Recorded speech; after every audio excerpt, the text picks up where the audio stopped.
c'est pas légal, c'est une ordonnance. loolu moo war a nekk premier réflexe juge soo jotee dossier da ngay xool sa compétence est-ce que sa compétence la mais est-ce que c'est légal beneen bi légalité bi la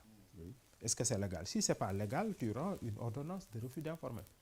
même gis nga yi ñuy wax dossiers yi ñuy wax ni ce sont des infractions politiques yi ñuy naan ni que juge bi dañ ko tënk loolu le juge peut rendre une ordonnance de refus d'informer bañ ne lii c'est pas légal waaw parce que li may wax rek c'est la légalité moom moo ko féete kaw mënoon nañ ko def juge bu ci xool xam ni que lii teguwul ci yoon du sax parce que xam na ni moom su informé rek moom yoon da koo tënk dafay délivrer mandat dépôt mu xool mu xam ni lii c'est pas légal mu rendre une ordonnance de refus d'informer. ndax ba la ñuy génn am bëggoon naa laaj si wàllu topp président de la République au Sénégal haute trahison parce que seetlu naa ne dañ ko wax nii rek mais dans le code pénal amul fu ñu définir lan mooy haute trahison gisuma tam benn peine bu ñu wax ne président bu ñu ko topp peine bii lañ lay topp léegi aujourd'hui est-ce que ak ni nga xamee si wàllu yoon bu ñu yóbbu woon un ancien président de la République devant la haute cour de justice juge yi ñoom am nañ sañ-sañu définir lan mooy haute trahison par rapport ak faits yi ñu koy reproché ak est-ce que danañ am sañ-sañu tëj président si infraction boo xam ne code pénal waxul ne temps lañ koy tëj. waaw El Hadj Fallou laaj bu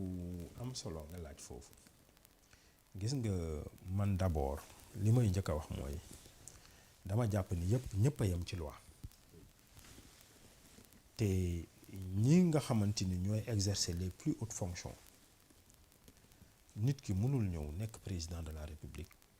am digg yu mu diggee askan wi yore réew mi nga mën koo soumettre à certaines dérives mën a yàq réew mi mën a def yenn yoo xamante ni dafa graaw def yenn crimes yeeg yooyu ñu ne la duñ la mën a topp loolu moom gëmuma ko pour man nit ku ne da nga war a la contrepartie d'une responsabilité c'est de répondre de cette responsabilité là da ngay rendre compte pour man loolu sur le plan pénal sur le plan politique et tout da nga war a rendre compte c'est pas simplement sur le plan politique nga dem ci élection ñu gagné la ñu ne waa ji sanctionné nañ ko déedéet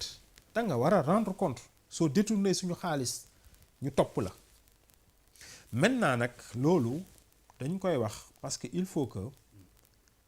ñu liggéey ci man pour man ñëpp war a répondre de leur acte te su may dellu fele ci mbiru privilège yi ma doon wax pour jeexal foofu pour man muy ministre muy magistrat muy ay député yooyu yëpp nit ñi dañ leen war a privilège yooyu dañ ko war a dindi ñu leen di àtte bon mën na am waaw mën na am rek yenn aménagement yi ñu def par exemple man bi ma demee 2008 France le procureur de Paris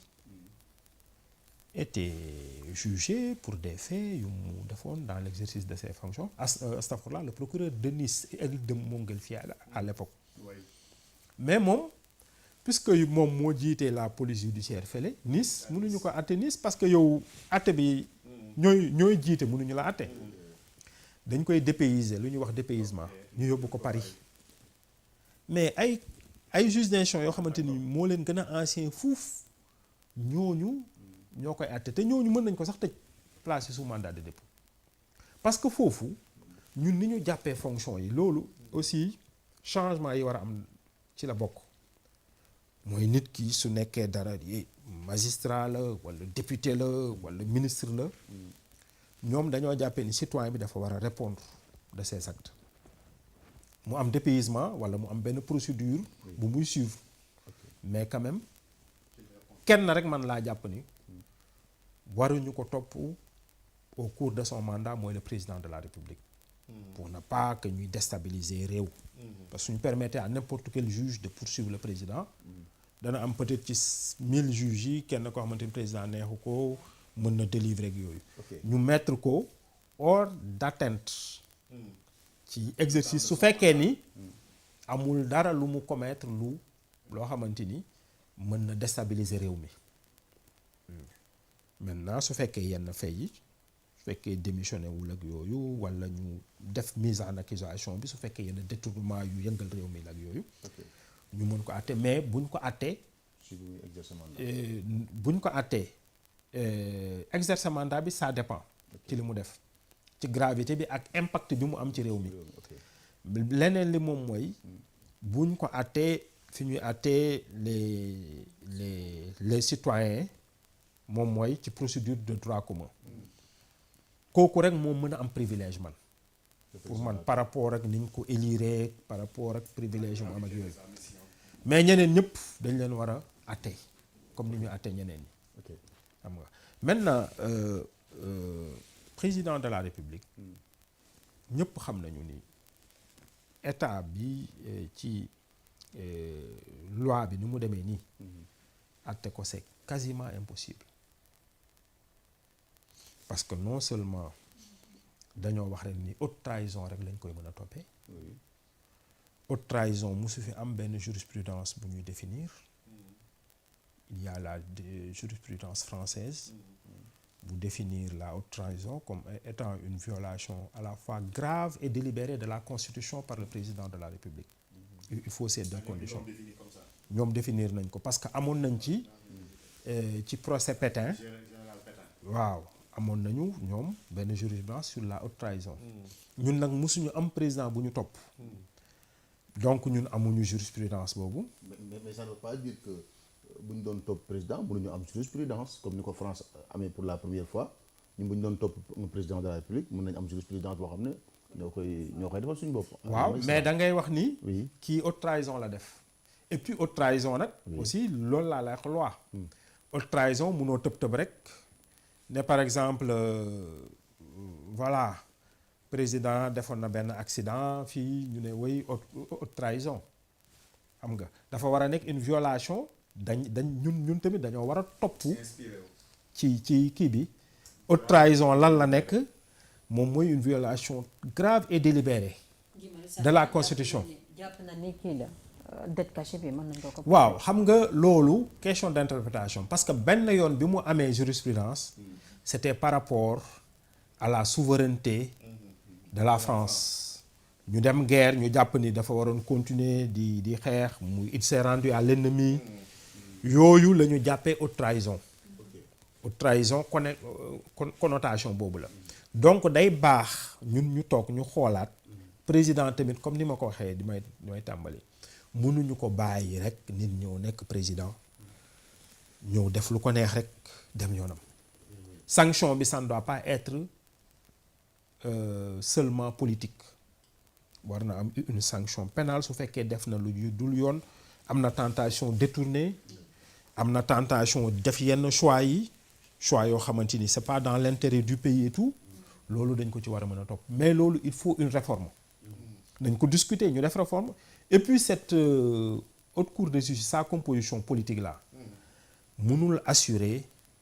un procès équitable mënul nekk kenn mënul acteur politique ni ñu leen xamee ni ñu nekkee ci clivage bi ni ñu nekkee des partisans ñu mën a maandu ñu nekk ay attekat yoo xamante ni